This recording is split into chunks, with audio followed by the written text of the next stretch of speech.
At 3:12 a.m., local time in the northern Arabian Sea, the Combat Information Center aboard a U.S. Navy supercarrier is calm and almost silent.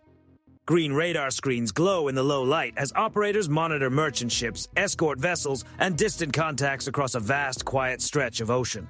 Then the sonar console gives a single chirp. A petty officer leans in. A second tone follows, sharper than the first. The sonar technician pauses for a fraction of a second, then speaks. Possible transient. Heads turn immediately. The supervisor steps in behind the console as a waveform crawls across the screen. Brief, violent spikes hidden inside the ocean's background noise. Then another spike appears. And another. The technician's voice cuts through the room.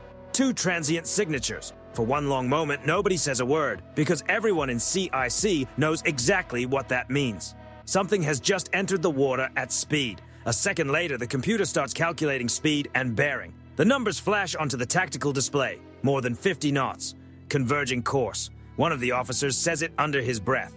Torpedoes. The captain does not wait for further confirmation. Sound general quarters. Instantly, the carrier comes alive. Alarms echo through the passageways. General quarters. General quarters. All hands, man your battle stations. Across the 330-meter flight deck, sailors rush toward ladders and hatches. Deep inside the ship, watertight doors slam shut. Weapons teams move to their stations as the massive vessel shifts from routine patrol to full combat readiness in seconds.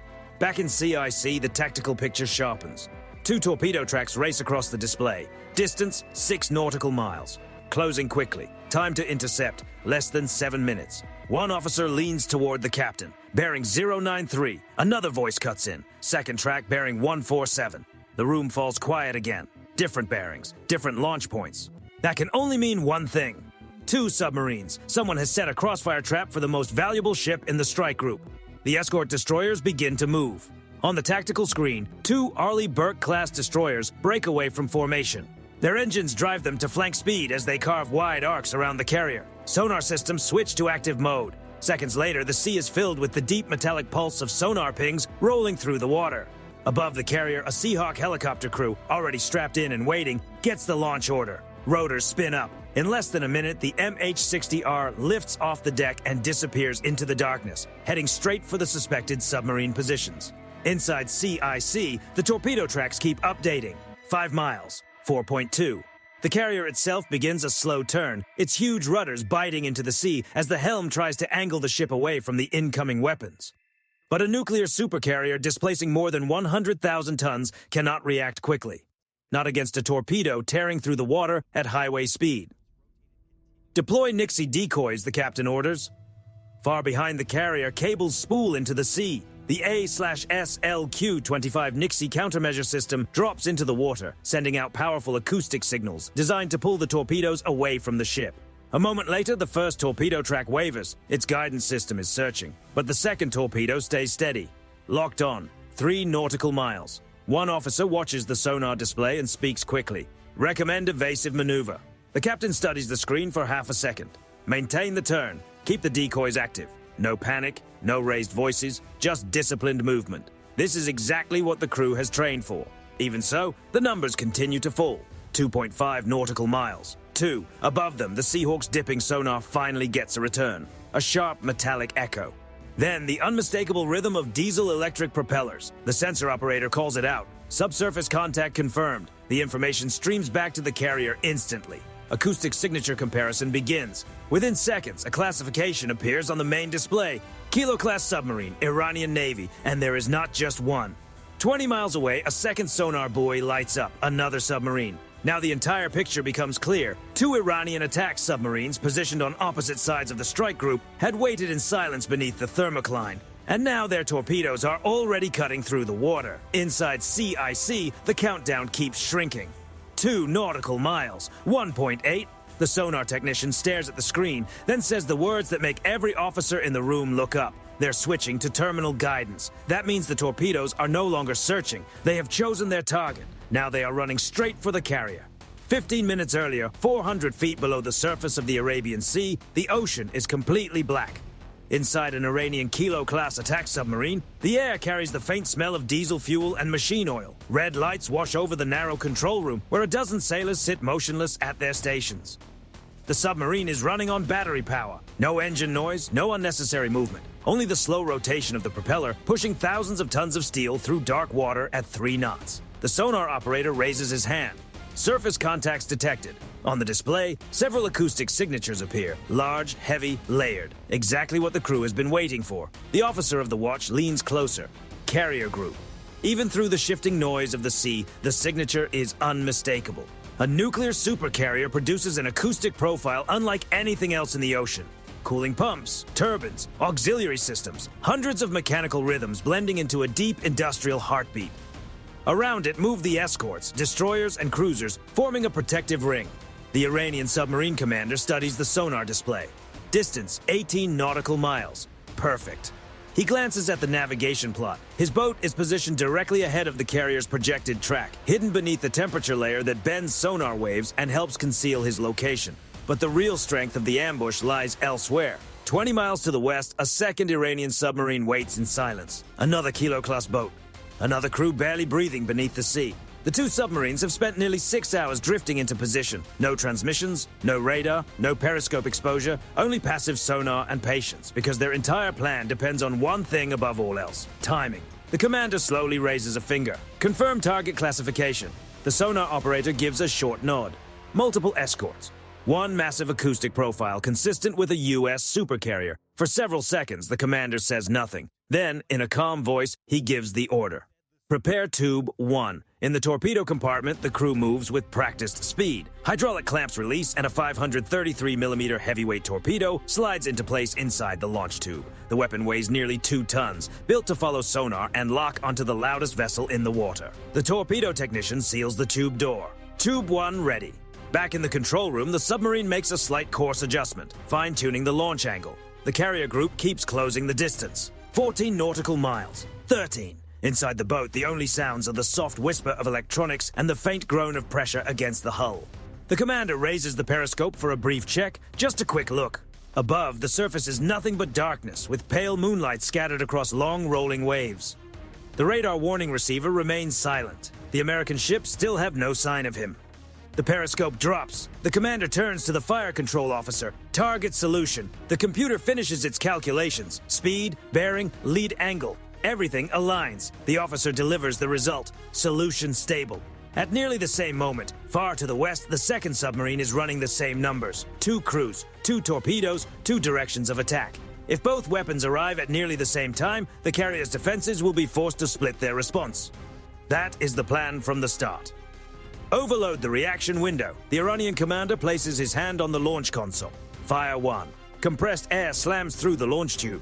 A violent burst of pressure drives the torpedo forward. The weapon shoots clear of the submarine and enters the water, its propeller kicking in seconds later as the guidance system locks onto the carrier's acoustic signature. On the sonar screen, it vanishes into the darkness. Weapon running.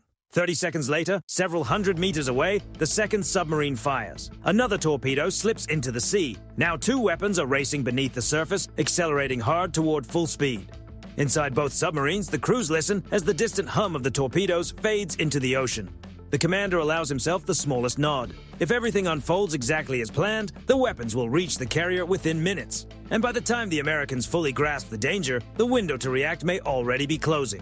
What neither submarine crew realizes is that the situation changed hours earlier, high above the water. A U.S. Navy P-8 Poseidon maritime patrol aircraft had already flown a slow, deliberate search pattern across this exact section of ocean. From beneath its fuselage, the aircraft released more than 100 sonar buoys, creating a wide acoustic net below the surface. Each buoy was listening, each buoy was recording, and one of them had already picked up the faint signature of a diesel-electric submarine drifting quietly through the dark. Back inside the carrier strike group, that data had been under analysis for hours. The computers had been sorting, tracking, and waiting. So when the torpedoes finally entered the water, the U.S. Navy did not begin from zero. It already had a strong idea of where the hunters were hiding. At 3:15 a.m. local time, 3 minutes after the torpedoes entered the water, the entire carrier strike group shifts from defense to pursuit. Inside the Combat Information Center, the tactical display now shows 2 separate fights developing at once. One on the surface, one below it. The torpedo tracks are still driving toward the carrier, but the attention in the room is already beginning to pivot. Because the moment a submarine fires, it gives away something priceless: position. Mark launch bearing, the tactical officer orders. Two thin lines stretch backward from the torpedo tracks on the display, reaching across the ocean toward the points where the weapons must have originated. 2 sectors, 2 submarines, 2 targets. The captain does not hesitate. Begin anti-submarine engagement. Out on the dark water, the carrier's escort destroyers react immediately. The first Arleigh Burke-class destroyer rolls hard to port, its bow cutting through black water as it surges toward the eastern launch bearing. Another destroyer swings wide to the south. Both ships activate their AN/SQS-53C hull-mounted sonar systems. A moment later, the sea erupts with sound. The first active sonar ping blasts outward, a deep metallic pulse rolling through miles of water like an underwater shockwave. Seconds later, the reflection comes back. Aboard the destroyer, the sonar operator leans closer to the screen. There, a shape begins to form. Distance, 12 nautical miles. Depth, roughly 400 feet. Speed, minimal. Exactly where the launch bearing predicted. Submarine contact classified, the operator announces. Back aboard the carrier, the data flows straight into CIC. A track number is assigned. Hostile contact confirmed. Above the water, the MH-60R Seahawk races toward the same area. Inside the aircraft, the sensor operator drops the first sonobuoy into the sea. The small floating device splashes down and immediately begins sending acoustic data back to the helicopter. A second buoy follows, then a third. In moments, the helicopter has built a compact detection grid over the suspected submarine position. The operator switches on the dipping sonar. A long cable unspools from the aircraft, lowering the sonar dome deep below the surface. The ocean fills with another sequence of pulses. Ping, ping, ping. Then the operator hears it, a low mechanical rhythm buried under the ocean's background noise. Propeller blades, slow, heavy, diesel-electric. The operator speaks without hesitation. Submarine contact confirmed. Back aboard the carrier, CIC updates again. Iranian Kilo-class submarine, range closing. At the same time, the fight against the incoming torpedoes is still playing out. On the tactical display, the 2 tracks begin to behave very differently. The first torpedo starts drifting off course. The Nixie acoustic decoy trailing behind the carrier is doing exactly what it was built for, broadcasting a stronger acoustic signal than the ship itself. The torpedo reacts, its guidance system shifts, and the weapon turns slightly, now chasing the decoy instead of the carrier. But the second torpedo tells a different story. Second weapon still tracking the carrier, the sonar operator reports. Distance, 2 nautical miles. Speed unchanged. The captain glances toward the helm, maintain turn. The carrier's massive rudders continue forcing the ship into a slow, steady arc through the ocean. Every degree matters. But the torpedo keeps closing. Above the surface, the Seahawk receives a new order. Engage submarine. Inside the helicopter, the pilots exchange a quick look before banking sharply toward the sonar contact. Below them, the submarine continues moving slowly beneath the thermocline, its crew unaware they've already been located. The sensor operator marks the position. Contact holding depth. Bearing steady. The pilot steadies the aircraft over the target area. The weapons officer reaches for the control panel. Mounted beneath the Seahawk are 2 Mark 54 lightweight torpedoes, fast, precise, built specifically for this kind of mission. But just as the helicopter prepares to act, another voice cuts across the radio from the carrier. Torpedo closing fast. Back in CIC, the tactical display flashes red. The second torpedo is now less than 1 mile away and still locked onto the carrier. The sonar technician studies the screen, then speaks more quietly. Weapon switching modes. The captain looks up. What mode? The technician swallows. Terminal homing. That means the torpedo has stopped searching. It has chosen its target, and now it is running straight at the carrier at full speed. 3:17 local time. Inside the Combat Information Center, every screen is now focused on a single red track racing across the display.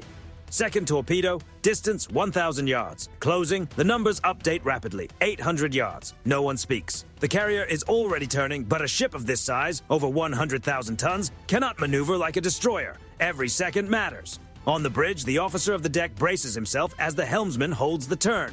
Maintain rudder, the captain says calmly. Below the waterline, the massive rudders push deeper into the sea, forcing the bow to shift just a little more away from the torpedo's path. But the weapon keeps adjusting. Inside its guidance system, the torpedo is listening, tracking the strongest mechanical signature in the water. And nothing is louder than a nuclear-powered carrier. Back in CIC, the sonar technician calls out the distance, 600 yards. The tactical officer leans forward. Decoy active, Nixie broadcasting. Far behind the ship, the Nixie countermeasure trails through the water on a long cable, sending out powerful acoustic pulses designed to mimic the carrier itself. To the torpedo, it should sound like the perfect target, but the weapon hasn't committed. 500 yards. The room remains silent except for steady, controlled reports. Outside, the ocean is calm, giving no hint of the high-speed chase unfolding below the surface. On the display, the torpedo track begins to shift slightly. The sonar technician narrows his eyes. Weapon oscillating. The captain immediately understands. The torpedo seeker is deciding, carrier or decoy. Behind the ship, the Nixie continues broadcasting stronger and stronger signals, trying to pull the weapon away. 400 yards. For a brief moment, the torpedo hesitates, then the track shifts, just a few degrees. But it's enough. The sonar technician speaks again. Weapon turning. At first, the change is subtle, then more decisive. The torpedo begins to follow the decoy, trailing far behind the carrier. Inside CIC, a few officers exchange quick glances, but no one relaxes yet. Torpedoes can still correct. 300 yards. The weapon accelerates slightly as it commits to the new target. Now the distance between it and the carrier begins to increase, while the decoy remains dangerously close. Behind the ship, sailors at the Nixie control console monitor the tension on the cable. The small device has become the torpedo's sole focus. And then, a violent underwater detonation erupts several hundred yards behind the carrier. The explosion sends a powerful shockwave through the sea. The entire supercarrier shudders as the blast rolls beneath the hull. Lights flicker for a split second inside CIC. The tactical display flashes, then stabilizes. Explosion detected. Range astern of the carrier, 600 yards. The captain turns toward the sonar station. Confirmed decoy impact. The technician studies the returning signal. On the display, a cloud of bubbles expands where the detonation occurred. The Nixie signal is gone. He gives a short nod. Torpedo neutralized. Decoy lost. A quiet exhale moves through the room. The carrier is safe, for now. But the situation is far from over. Somewhere beneath the surface, the submarine that launched the attack is still out there. Above the water, the MH-60R Seahawk continues circling over the contact it detected minutes earlier. Inside the helicopter, the sensor operator watches the acoustic feed from the dipping sonar. The submarine hasn't changed much. Still slow, still deep. The pilot glances toward the weapons panel. Target holding? Affirmative, the operator replies. Back in CIC, the order is sent. Helicopter, you are cleared to engage. Inside the Seahawk, the weapons officer flips open a safety cover. His hand moves to the release switch. Below them, nearly 400 feet beneath the surface, the submarine continues its slow movement through the darkness. The crew still believes their attack is in progress. They can't see the carrier, they can't see the destroyers closing in, and they can't hear the helicopter directly above them. But the Seahawk crew hears them clearly. The operator marks the exact position, then speaks into the intercom. Target acquired. 3:19 local time. High above the Arabian Sea, the Seahawk holds a steady orbit. Its rotors cut through the night air while the ocean below looks calm and empty. But the crew knows exactly what lies beneath. 400 feet down, the submarine moves quietly, unaware it has already been found. Inside the helicopter, the sonar display shows a clear picture. A long cylindrical hull. Large propeller blades turning slowly. Depth around 400 feet. Speed barely 3 knots. Submarine contact stable, the operator confirms. The pilot holds position. The weapons officer arms the payload. Beneath the Seahawk is a Mark 54 lightweight torpedo. Fast, precise, built for this exact mission. Final targeting data is entered. Bearing, depth, estimated speed. The system processes the solution in seconds. Solution ready. Back on the carrier, every console in CIC is watching the same live feed. The captain gives a single command. Engage. Inside the Seahawk, the weapons officer presses the release. The torpedo drops cleanly into the ocean. For a brief moment, it floats on the surface. Then its engine ignites. The Mark 54 dives sharply, disappearing beneath the waves as its guidance system begins searching for the target. Underwater, the weapon accelerates. 40 knots, then faster. Inside the submarine, everything changes instantly. The sonar operator stiffens. A new sound cuts through the background. High frequency, fast, closing. His voice breaks the silence. Torpedo in the water. The commander snaps toward him. Bearing? The operator stares at the display. Above us. That answer says everything. Emergency dive, the commander orders. Ballast tanks flood. The submarine angles downward, trying to slip deeper beneath the thermocline, where detection becomes harder. But the incoming torpedo is already locked onto the propeller noise. It adjusts course. Closing fast. Inside the submarine, countermeasures are deployed. Small acoustic decoys launched into the water, each one broadcasting false propeller sounds in different directions. For a moment, the torpedo hesitates. Its seeker scans. Then it decides. The real submarine is louder. The The torpedo commits. Distance, 200 meters. Inside the control room, the sonar operator's voice lowers. Impact imminent. The commander grips the edge of the console. And then the ocean erupts. A massive underwater explosion tears through the darkness. The shockwave slams into the submarine's hull. Inside the Seahawk, the result appears instantly on the sonar screen. A violent bloom of bubbles expands outward. Then silence. Explosion confirmed, the operator reports. Back on the carrier, CIC receives the data. The tactical officer nods. First submarine neutralized. But the operation isn't over. 20 miles away, the second submarine has already heard the blast. Inside that vessel, the sonar operator reports the distant explosion. The commander understands immediately. The ambush has failed. Now they are the ones being tracked. He orders maximum quiet movement. Engines drop to minimal power. The submarine attempts to slip away beneath shifting temperature layers. But an American destroyer, already moving into position, has been listening the entire time. On its deck, a launcher rotates into place. Inside is an anti-submarine rocket. Targeting data arrives from the carrier's network. Coordinates locked. Depth estimated. Fire. The rocket launches with a burst of flame, streaking across the night sky before arcing back down toward the ocean. Moments later, it hits the water. The casing splits apart, and a second torpedo drops beneath the surface, activating instantly. The submarine begins maneuvering, trying to break contact, but the torpedo has already picked up the acoustic trail. 2 minutes later, the destroyer's sonar operator hears it. A deep underwater blast, followed by a second, heavier collapse as internal compartments give way under pressure. Back in CIC, the tactical display clears. Both submarine tracks disappear. Only the carrier strike group remains. The captain studies the screen for a moment, then speaks quietly. Log the engagement. The tactical officer records the final report. 2 hostile submarines, both neutralized. Above the water, the Seahawk circles once more before turning back toward the carrier. On the horizon, the first light of dawn begins to break. The ocean grows quiet again. No announcements, no headlines, just another entry in the log. 2 torpedoes launched, 2 submarines lost, carrier secure.